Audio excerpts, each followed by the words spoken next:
Hi అండి. చాలామంది YouTube ఛానల్లో ఒక్కొక్కరు మెసేజ్ పెడుతుంటారు. బుద్ధి లేక మెసేజ్ పెడుతుంటారు. ఇంట్లో ఏం పని లేదా, ఎప్పుడు రీల్ చేస్తూ ఉంటారు, ఏం పని చేయరంటారు. లేడీస్ ఎంత పని చేస్తారో అమ్మ నాన్న కూడా ఎంత పని చేస్తారో చూపిస్తాను. పని అంతా అయిపోయిన తర్వాత రీల్స్ చేస్తారు, అంతేగాని పని ఏం చేయకుండా పొద్దున్నే రీల్ చేసుకొని చేయరు. ఓకేనా?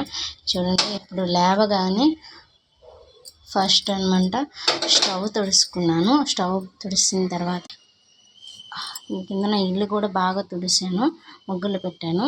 ఎందుకంటే పిల్లలు ఉన్న ఇల్లు కాబట్టి అలాగే ఉంటుంది. ఇంకో బయట కడిగేసుకొని ముగ్గు పెట్టేసుకున్నాను. ఇంకా చూడండి, ఆ చివర గిన్నెలు ఉన్నాయి, ఆ గిన్నెలు తోమాలి. నైట్ దోమని గిన్నెలు పేర్చాను. ఇగోండి చూడండి, కిచెన్ అంతా నీట్గా ఉండేలాగా చూసుకో. మా అమ్మ వచ్చేసరికి లేట్ అవుతుందని బట్టలు ఉతికాను. మా వారు బట్టలు ఉతికాను, మా బావ బట్టలు ఉతుకుని, మా అమ్మ నాన్న